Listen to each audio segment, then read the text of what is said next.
Bismillahirrahmanirrahim.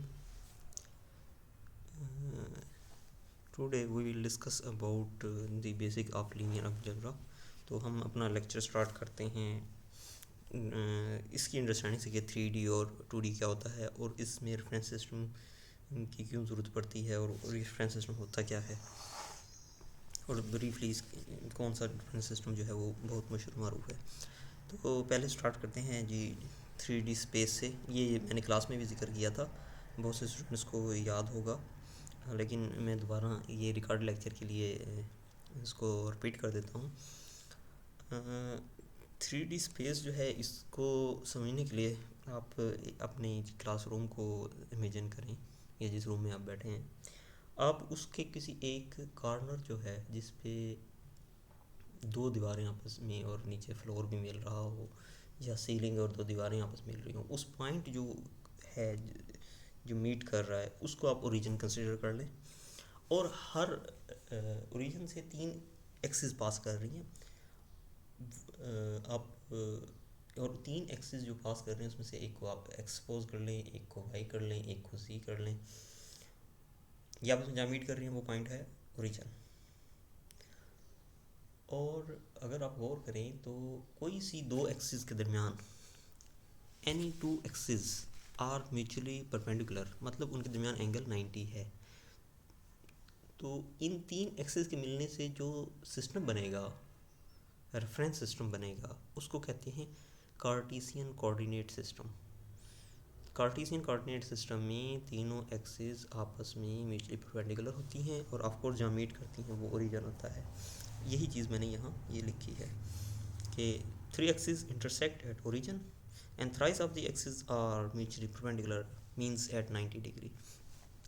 तो वो coordinate system जिसमें एक्सिस आपस में 90 डिग्री पे होती हैं और लीनियर तीन एक्सिस जो हैं वो लीनियर मेजरमेंट के लिए होती हैं कि ऑब्जेक्ट अगर एक्स के लॉन्ग मूव कर रहा है या वाई के लॉन्ग मूव कर रहा है या जी के लॉन्ग कर रहा है, तो इसमें लीनियर मूवमेंट जो है वो डिस्क्राइब करना ज़्यादा सूटेबल है। कर्वी लीनियर या कर्व वाली मोशन भी हो सकती है डिस्क्राइब, बट कार्टेशियन के बजाय बाकी दो जो कोऑर्डिनेट सिस्टम है, चाहे वो स्फेरिकल कोऑर्डिनेट सिस्टम है या सिलेंड्रिकल कोऑर्डिनेट सिस्टम है, वो ज़्यादा बेहतर है। लेकिन हमारी डिस्कशन जो है वो कार्टेशियन पे ही रहेगी, जो आपका स्कोप है इस सब्जेक्ट का। उसमें कार्टेशियन कोऑर्डिनेट सिस्टम में जैसे ही मैंने बताया तीनों एक्सिस 90 डिग्री पे होती हैं। अब ज़रा और ये तीन एक्सिस मिलके जो बनाती हैं वो जगह स्पेस होती है। और याद रखिएगा यहाँ स्पेस से मुराद खला नहीं है, यहाँ स्पेस से मुराद 3D है कि एक चीज़ 3 डायमेंशन में मुहित हो। आप अगर अपनी एक नज़र जुड़ाएं तो हर चीज़ जो आपको नज़र आती है वो 3D होती है, लेकिन उसमें से एक डायमेंशन को ज़ीरो अज्यूम करके हम सपोज कर लेते हैं कि एक चीज़ 2D है। जैसे कि वाइट बोर्ड की थिकनेस को हम सपोज कर लेते हैं कि 0 है, तो फिर वाइट बोर्ड जो है वो 2D बन जाता है। इस तरह लैपटॉप की जो स्क्रीन है वो भी हम कह सकते हैं 2D है। अब एक और लिमिटेशन जो होती है टीचर्स के लिए या जो स्टूडेंट्स इसको समझना चाह रहे होते हैं शुरू में, उनको मसला जो आता है वो ये आता है कि बेसिकली हम 3D को ड्रा कर रहे हैं 2D के ऊपर। जैसे कि आपको ये नज़र आ रहा है, ये बेसिकली जो आपको नज़र आ रहा है ये 2D एक पेज है जिसके ऊपर ड्रा किया गया है, जिसकी वजह से आपको ये फील हो रहा है कि शायद एक्स और जी के दरमियान एंगल जो है वो शायद 120 है या 90 नहीं है, इसी तरह वाई और जी के दरमियान। लेकिन हकीकत में ये एंगल 90 है, 90 ही है। लिमिटेशन ये है कि आप 3D को ड्रा कर रहे हो 2D पे, इसलिए ये थोड़ा सा इस तरह नज़र आता है। और ये जो जिस तरह मैंने शो किया है ये एक कन्वेंशन है आपकी जितनी भी एजुकेशनल दुनिया है उसमें, ये कन्वेंशन है कि आप ऐसे ही शो करते हैं 2D ऑन 3D। अच्छा, 3D पे डिस्कशन के बाद अब ज़रा ये देखते हैं कि 2D क्या होता है। 2D का मतलब है 2 डायमेंशनल, और दो एक्सिस आपस में, कोई सी दो एक्सिस चाहे एक्स और वाई है, ये मिलके ये जो प्लेन बनाएंगे, दो एक्सिस मिलने से एक प्लेन बनेगी। और प्लेन जो है उस वो 2D होती है, क्योंकि उस प्लेन में कोई भी चीज़ है या कोई भी मोशन है उसको डिस्क्राइब करने के लिए आपको सिर्फ दो एक्सिस की ज़रूरत होती है। इस वजह से इसको 2D कहते हैं। और अगर फ़र्ज़ करो एक मोशन सिर्फ एक एक्सिस के लॉन्ग हो रही है, जैसे सिर्फ एक्स एक्सिस के लॉन्ग हो रही है और आप उस डिस्क्राइब करने के लिए सिर्फ एक एक्सिस की ज़रूरत पड़े, तो वो सिस्टम जो होगा वो 1D होगा या 1 डायमेंशनल होगा।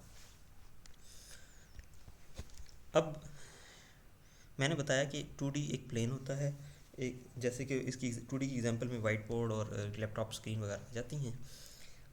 अब ज़रा रिलेट करते हैं ये जो मैंने कार्टेशियन कोऑर्डिनेट सिस्टम जनरल बनाया है 3D, इसको रिलेट करते हैं 2D से कि इसमें से कितने 2D बन सकते हैं। तो इसमें से एक प्लेन ये बन सकती है एक्स वाई, दूसरी प्लेन बन सकती है जी एक्स, ये वाली, यहाँ अगर इस फ्लोर पे कोई चीज़ लाई करे। इस तरह अगर वाई जी, अगर इस वॉल पे कोई चीज़ लाई करे तो फिर वो एक और प्लेन या 2D सिस्टम होगा। तो इस तरह एक इस 3D से जो आप सिस्टम मैंने आपको दिखाया है, तीन 2D सिस्टम एक्सट्रैक्ट किए जा सकते हैं। अच्छा, ये मैंने इस पर इसलिए ज़ोर किया है कि बहुत से स्टूडेंट्स को ये चीज़ समझ नहीं आती कि 3D और 2D की चीज़ क्या है। और मैं अगेन ये रिपीट करूँगा कि अगर किसी स्टूडेंट को ये चीज़ ये लेक्चर देखने के बाद भी समझ नहीं आती, वो वेरी फर्स्ट लेक्चर जो इसके बाद हमारा फिज़िकल होगा उसमें मुझे ज़रूर पूछे कि सर मुझे ये चीज़ नहीं समझ आई, क्योंकि आगे मैंने डिस्कशन में बार बार इसकी इमेजिनेशन नहीं समझानी कि स्पेस क्या है या 3D क्या है। बाकी हम इसकी बिल्ड मतलब ये कंसेप्ट बिल्ड हो गया, इस कंसेप्ट की बिल्ड होने के बाद इसकी बेस पे हम आगे अपनी कोशिश करेंगे, जिक्र करेंगे और चीज़ों को मतलब उस वे में डिस्कस करेंगे जो कि उस टॉपिक की नेचर होगी। तो ये मुझसे लाजमी पूछना है, अगर किसी को अभी भी 3D और 2D का फ़र्क नहीं समझ आया, लाजमी उससे फिजिकल क्लास में पूछे। अच्छा, बाकी अब आपका क्योंकि सब्जेक्ट है लीनियर अलजबरा का, और लीनियर अलजबरा जो है उसमें जो पहले देख लेते हैं लाइन इन 2D, इसकी बात की जाए, अगर a x plus b y equal to c हो तो ये एक लाइन की इक्वेशन है जो कि 2D में लाई करती है। 2D में इसलिए कि इसमें वेरिएबल सिर्फ दो हैं, एक्स और वाई। लेट्स सपोज ये जैसे मैंने सिस्टम ड्रा किया था, ये मैं दोबारा इसलिए रिकॉर्ड कर रहा हूँ कि पहले लेक्चर में वॉइस का इशू था, वॉइस रिकॉर्ड नहीं हुई थी। अब मैं इस लेक्चर में दोबारा कर रहा हूँ। तो ये बेसिकली मैंने एक्स एक्सिस लिया है, वाई एक्सिस। अब ये दो एक्सिस के मिलने से जो सिस्टम बन रहा है, ये वाली जो प्लेन बन रही है, ये 2D है। अच्छा, याद रखिए कि एक्सिस जो हैं ये इनफिनाइट लेंथ तक जारी होती हैं, इसीलिए ये एरो यहाँ शो किया जाता है एक्स और वाई में। एक्सिस जो है वो इनफिनाइट होती है।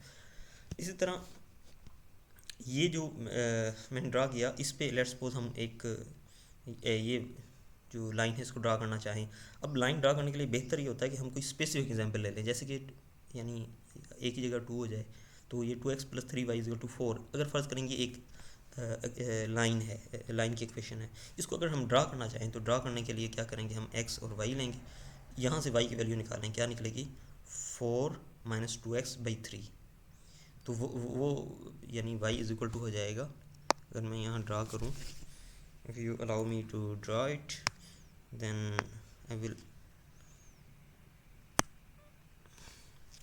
y बेसिकली किसके इक्वल आया है, y इक्वल आया है 4 माइनस 2x डिवाइड बाई 3 के।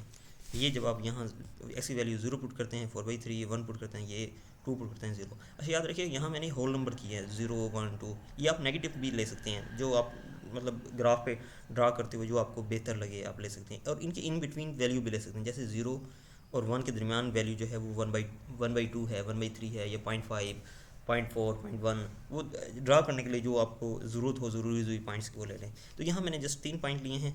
पहला पॉइंट जो है वो 0 4/3 है, 0 है एक्स की वैल्यू, तो वो यहाँ हम वाई के लॉन्ग 4/3 मूव किया तो ये पॉइंट आ गया।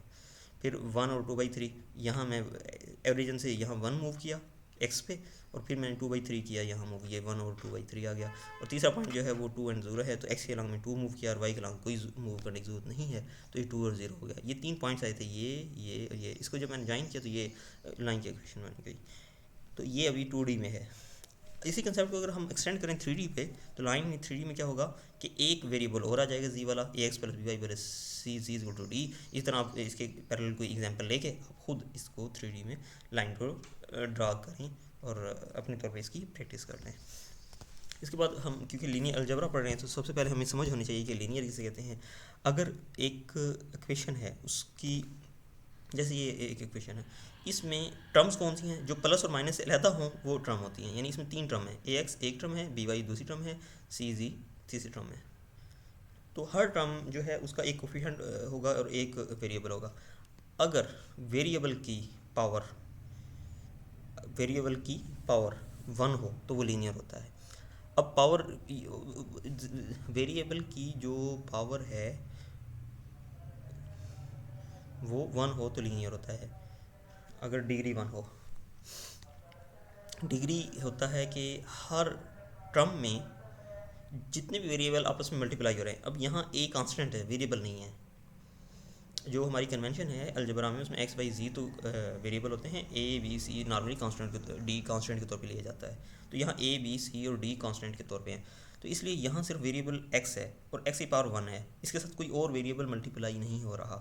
तो अगर इसके साथ कोई और वेरिएबल मल्टीप्लाई हो रहा होता, लेट्स सपोज जैसे ये होता ए इंटू एक्स इंटू वाई, तो अब ये अगर ये एक टर्म है, इसकी पावर 1 है और इसकी पावर भी 1 है, इसकी डिग्री क्या होगी, इन दोनों की पावर जमा कर दें 2, तो इस टर्म की डिग्री 2 हो जाएगी। इस तरह एक इक्वेशन में जितनी भी टर्म्स हों उन सब की डिग्रीज अलग-अलग देख के जो हाईएस्ट डिग्री होगी वो उस इक्वेशन की डिग्री कहलाएगी। इस इक्वेशन में 1 इसकी है, इसकी भी 1 है, इसकी भी 1 है, तो इसकी हर टर्म की डिग्री 1 है, तो ओवरऑल इक्वेशन की डिग्री क्या हो जाएगी 1, क्योंकि मैक्सिमम 1 है। और जब डिग्री 1 हो तो उस सिस्टम को हम कहते हैं लीनियर सिस्टम, उस इक्वेशन को कहते हैं लीनियर इक्वेशन। लीनियर को डील करना मच ईजी होता है, नॉन लीनियर को डील करने के लिए थोड़ा मुश्किल होती है।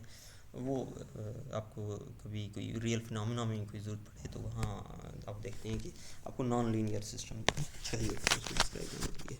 लेकिन हमारी डिस्कशन इसमें क्योंकि लीनियर अलजेब्रा है, लीनियर पे रहेगी। तो सबसे पहले हम फिर जनरल लीनियर इक्वेशन की बात करते हैं। वो आ जाएगी a1x1 plus a2x2 plus so on an xn is equal to b, where a1 a2 an वगैरह जो है ये कोफिशेंट हैं और x1 x2 xn जो हैं ये वेरिएबल्स हैं, और b जो है ये इक्वेशन के राइट साइड पे कांस्टेंट है। ये जनरल लीनियर इक्वेशन, ये होमोजीनियस लीनियर इक्वेशन बनती है अगर इसकी ये वाली राइट हैंड साइड ज़ीरो हो। अगर b ज़ीरो हो जाए तो ये होमोजीनियस लीनियर इक्वेशन बन जाती है। अच्छा, इसकी इक्वेशन जो डिफरेंट सिस्टम आते हैं। अच्छा, एक इक्वेशन तो इक्वेशन होगी, अगर एक से ज़्यादा इक्वेशन हो जाए तो उसको हम सिस्टम कहते हैं। ठीक है, जैसे x plus y is equal to 1 हो और x minus y is equal to 0 हो, तो ये दो इक्वेशन मिल रही हैं और ये दो इक्वेशन जो हैं ये एक सिस्टम बना रही हैं। जब एक से ज़्यादा इक्वेशन हो तो उसको हम कहते हैं सिस्टम ऑफ इक्वेशंस। तो होमोजेनियस लीनियर इक्वेशन अगर राइट हैंड साइड इस इक्वेशन की 0 हो जाए, और होमोजेनियस लीनियर सिस्टम में क्या होगा कि जिस वक्त मल्टीपल इक्वेशंस हैं और उन तमाम की राइट हैंड साइड 0 हो तो फिर वो होमोजेनियस होता है। अब इसका सोल्यूशन जो है वो जो सिस्टम ऑफ इक्वेशंस है उसका सोल्यूशन नो सोल्यूशन हो सकता है, वन सोल्यूशन हो सकता है, या इन्फिनिटली मैनी सोल्यूशन हो सकते हैं। ये कैसे होंगे ये बाद में डिस्कस करेंगे, लेकिन ये 3 पॉसिबिलिटी होती हैं और ये हम जिसको सॉल्व करेंगे उसको डिस्कस करेंगे हम इसको। लीनियर सिस्टम जो होता है वो कंसिस्टेंट हो सकता है या इनकंसिस्टेंट हो सकता है। अगर कम से कम एक उसका सोल्यूशन हो तो वो कंसिस्टेंट होता है, और उसका कोई सोल्यूशन ना हो तो वो इनकंसिस्टेंट होता है। लीनियर सिस्टम में क्या होगा कि सिस्टम का मतलब नंबर ऑफ इक्वेशंस होगी, और लीनियर क्या मतलब ये है कि हर इक्वेशन की डिग्री जो है मैक्सिमम जो पावर है वो 1 है, इसलिए लीनियर है। अब जैसे एग्जांपल मैंने पहले ये ली है x minus y equal to 1 two x plus y equal to 6, इनको हम सॉल्व करना चाहें तो इनको दोबारा यहाँ लिख लें। इसको जब आप ऐड करेंगे ये y कैंसिल हो जाएगा, इन दोनों को ऐड करके 3x इज इक्वल टू 7, तो x की वैल्यू 7/3। अब ये निकालना है कि 7/3 तो आपकी आ गई वैल्यू। इसको फर्दर आप किसी एक इक्वेशन में पुट कर दें, चाहे सेकंड में करने फर्स्ट में करने, मैंने यहाँ से फर्स्ट में की है, फर्स्ट में पुट करें तो यहाँ से आपके पास वैल्यू 4/3 आ जाएगी। ये कैसे आई है अगर किसी को ये नहीं पता तो वो अभी प्रैक्टिस कर ले। आई थिंक ये मेरा ख्याल आप प्रैक्टिस करेंगे तो आपको आ जाएगी। तो इसमें सबसे पहले हम x लिखेंगे, सोल्यूशन लिखते हुए सबसे पहले x फिर y लिखते हैं, तरतीब का ख्याल रखना है। तो पहले x की वैल्यू 7/3 4/3। अब ये जिस मेथड से मैंने सॉल्व किया है ये एनालिटिकल मेथड है,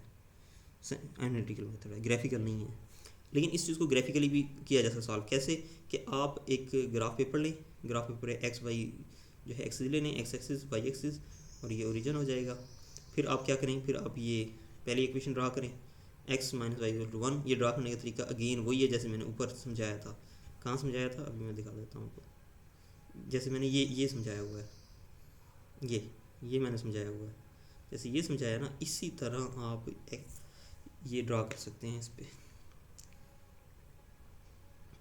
ठीक है, पहली इक्वेशन ये थी, इस इक्वेशन के तहत y की वैल्यू क्या होगी x माइनस 1। तो x की वैल्यू अगर सपोज मैं 0 लेता हूँ तो y माइनस 1 आती है, 1 लेता हूँ तो 0 आती है। इसको मैंने यहाँ ड्रा किया, ये ड्रा हो गया यहाँ। आप ग्राफ में ड्रा करेंगे और अच्छा मतलब यूनिफॉर्मली होता है ना ग्राफ में, जो डब्बे बने होते हैं यूनिफॉर्म होते हैं। तो आप कह सकते हैं कि division on graph is uniform. दूसरी इक्वेशन ये सेकंड है, इसको भी इस तरह ड्रा किया 0 से 3 तक, और अगेन इसके इन बिटवीन पॉइंट ले सकते हैं अगर ज़रूरत पड़े। अगर इसके बगैर भी आप ड्रा कर सकते हैं, तो जो बस नेसेसरी पॉइंट्स आप वो लें, ड्रा कर लें, और उस पर कोई फ़र्क ना पड़े। इन दोनों का इंटरसेक्शन जो होगा वो एक पॉइंट है, और ये पॉइंट अगर आप ग्राफ से रीड करें तो अगेन ये वही आएगा 7/3 और 4/3।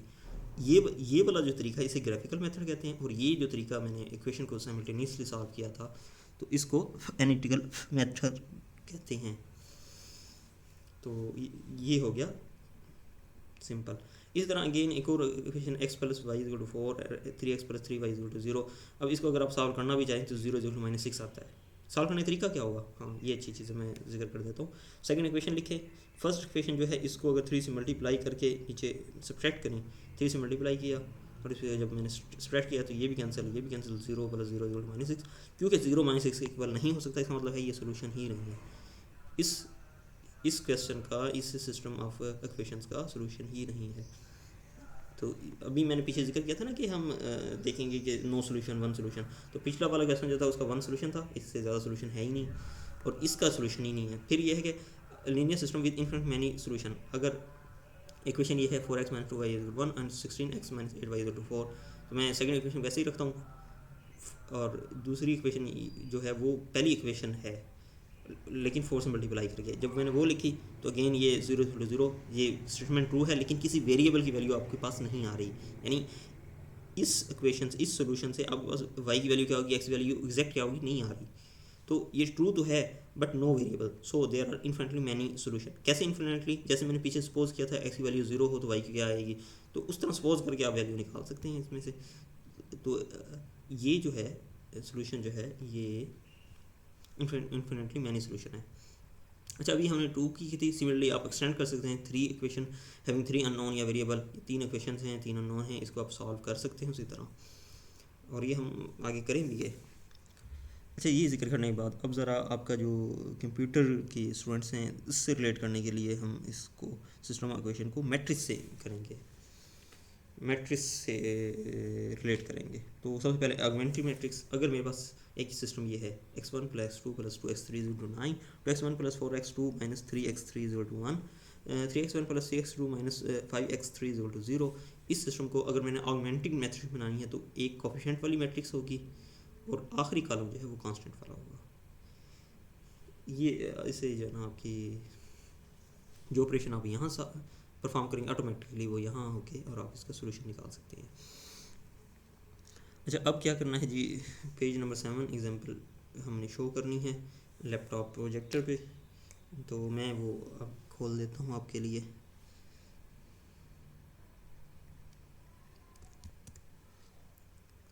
तो हम इस बुक पे चलते हैं जो कि बुक हॉवर्ड एंड टॉन की है, ये बुक की टेक्स्ट बुक है, हम ज़्यादातर इसी में से कवर करेंगे। तो अब ये वाला सिस्टम जो है इस पे चलते हैं। ये जनाब वो सिस्टम लिखा हुआ है x + y + 2 = 9, 2x + 4y - 3 = 1, 3x + 6y - 5z = 0। तो उसकी ऑगमेंटेड क्या होगा कि 1 2 3 पहले कॉलम, दूसरा कॉलम 1 4 6, फिर आ गया 2 - 3 - 5, फिर आ गया 9 1 0। तो ये जो है ये वाला जिसमें ये कांस्टेंट वाला अलग से लिखने के बजाय इसी के अंदर ऑगमेंट कर दिया जाता है, जोड़ दिया जाता है, उस मैट्रिक्स को ऑगमेंटेड मैट्रिक्स कहते हैं। अच्छा, अब ये मैट्रिक्स बाद में हम जिक्र करेंगे, पहले ये देखेंगे ये सॉल्व कैसे होता है। इसको सॉल्व करने के तरीके कई हैं, जैसे कि इसने क्या किया जी, सेकंड इक्वेशन पे ऑपरेशन किया है। क्या ऑपरेशन किया है, add -2 times the first equation to the second. पहली इक्वेशन वैसे ही रहने दी, ठीक है, पहली इक्वेशन वैसे ही रहने दी जो थी। ये बल्कि मैं आपको लिख के दिखा देता हूँ कि आपको कुछ समझ आ जाए इसकी। इसमें उसने किया कि ये है कि जो है ना, इसने लिखा ये है, ये जो कमेंट लिखा है ये लिखा है adding -2 times the first equation to the second. अब ऐड कर किस में रहे हैं, सेकंड में, तो सबसे पहले मैं सेकंड इक्वेशन कहूँगा। सेकंड इक्वेशन है क्या, 2x + 4y - 3z = 1, ये इक्वेशन है। इसमें ऐड क्या करना है, -2 टाइम्स द फर्स्ट। अब फर्स्ट इक्वेशन ये है, ये वाली फर्स्ट इक्वेशन है, ये 9 वाली। इसको अगर -2 से मल्टीप्लाई करूँ तो क्या आएगा, इसको यानी यहाँ मैंने लिखना है लेकिन -2 से मल्टीप्लाई करके लिखना है, तो ये आ जाएगा -2x minus 2y minus 4z is equal to minus 18। इसको अगर मैं ऐड करता हूँ, क्योंकि इसने क्या है ऐड करना है, फिर -2 से मल्टीप्लाई करके ऐड कर देना है। अब मैं इसको ऐड करूँ तो ये बनता है जी, ये कैंसिल हो जाता है, ये बनता है 2y minus 7z is equal to minus 17 minus 17 17। तो अगर आप गौर करें तो यहाँ ये इस सेकंड इक्वेशन यही लिखी हुई है, थर्ड इक्वेशन वैसे ही रहनी थी। यानी अब हमने सिर्फ चेंजेस की है सेकंड में, और कैसे की हैं वो एक हमने दो इक्वेशंस को सॉल्व कर किया है, और ऐड हमने सेकंड में किया है तो सेकंड में चेंज आएगा। इसी तरह अब नेक्स्ट कमेंट क्या है, add -3 times the first equation to the third to obtain. आप ये करें तो आपके पास थर्ड ये आ जाएगी। जिस तरह मैंने ये सॉल्व किया है इस तरह इसमें ये स्टेप करें तो ये आ जाएगी। इसी तरह फिर आगे उसने क्या किया है, उसने आगे ये कहा है कि यहाँ ये 2 जो है ना इसको ख़त्म किया है, सिर्फ y बना दें इसको। तो इसके लिए क्या करेंगे, इसको 1/2 से मल्टीप्लाई कर दिया। इसको 1/2 से मल्टीप्लाई करें तो ये -7/2 हो जाएगा, ये -17/2 हो जाएगा। फिर क्या किया, -3 times the second equation to the third one. अब थर्ड के अंदर हम ऐड कर रहे हैं सेकंड को, लेकिन सेकंड को -3 से पहले मल्टीप्लाई किया। जब ये मल्टीप्लाई किया तो ये भी अगेन उसी तरह जैसे मैंने ये परफॉर्म किया है इस स्टेप के लिए परफॉर्म करें तो आपके पास ये इक्वेशन आ जाएगी। फिर अगेन हमने क्या किया, ये z वाली जो इसको अगर -2 से मल्टीप्लाई करें तो ये सिर्फ z आ जाएगा, तो ये इक्वेशन बन गई। तो यहाँ z की वैल्यू तो आपके पास आ गई है। फिर अगेन आप इसमें अगले स्टेप में हम ये कर रहे हैं कि पहली इक्वेशन में -1/2 ऑफ थर्ड ऐड कर रहे हैं,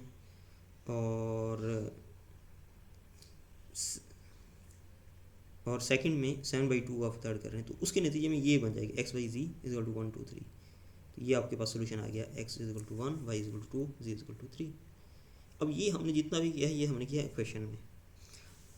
इसके पैरेलल जो हमने मैट्रिक्स बनाया था उस पर भी असल में यही ऑपरेशन परफॉर्म हो रहा है। ये मैट्रिक्स बनी थी जिसको ऑगमेंटेड मैट्रिक्स है, ये इक्वेशन में हमने इस तरह किया था, इस चीज़ को कहते हैं रो ऑपरेशन।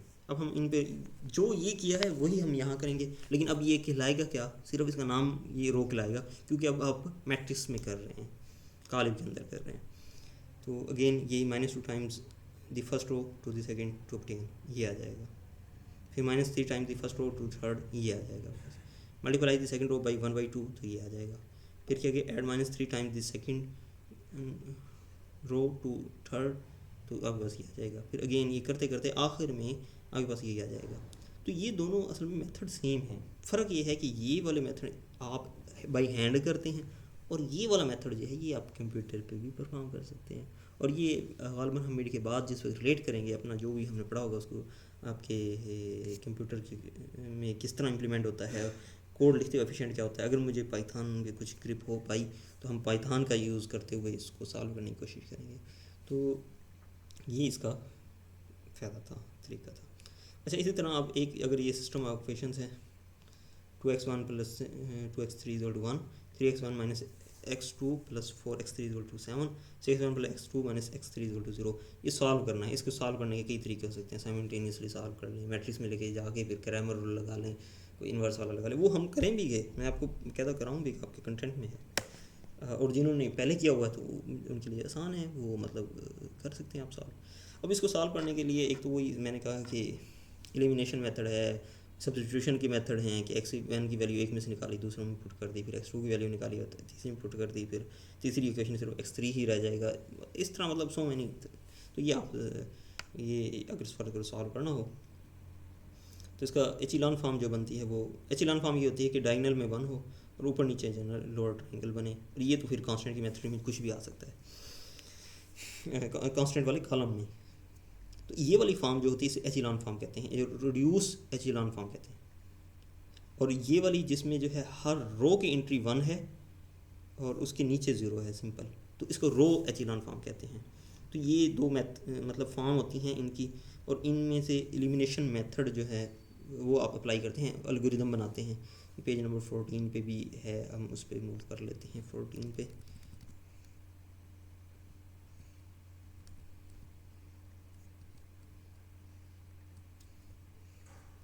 ये इसने बताया है कि ये कैसे सॉल्व करते हैं, ये locate the first left most, ये हम क्लास में भी जिक्र कर लेंगे, आप ज़रा ये एक दफ़ा देख दीजिएगा।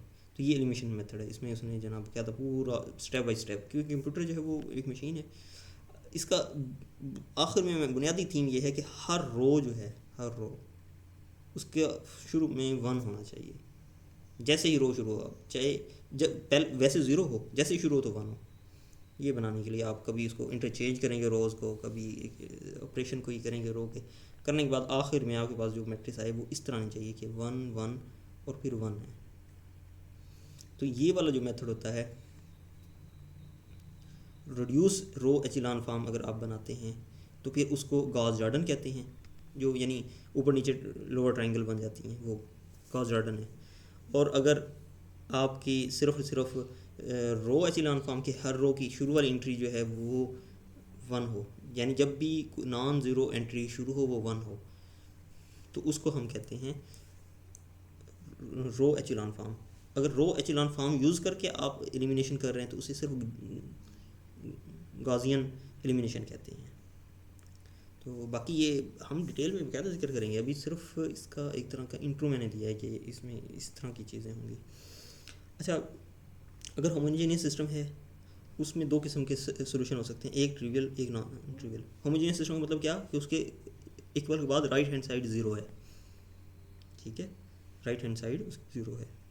तो उसमें ट्रिवियल सोल्यूशन ये होगा कि उसमें अगर तीनों वेरिएबल की वैल्यू 0 हो जाए तब वो 0 हो जाएगा, तो उसे एक trivial solution. Non trivial solution ये है कि अगर अदर देन 0 जो सोल्यूशन हो उसको नॉन ट्रिवियल सोल्यूशन कहते हैं। तो आज के लेक्चर के लिए इतना ही, बाकी आप इसको प्रैक्टिस कर लीजिएगा, नेक्स्ट में हम जो है ना फर्दर जो है ना वो लेके चलेंगे चीज़ों को। थैंक यू क्लास, अस्सलाम वालेकुम, अल्लाह हाफिज़।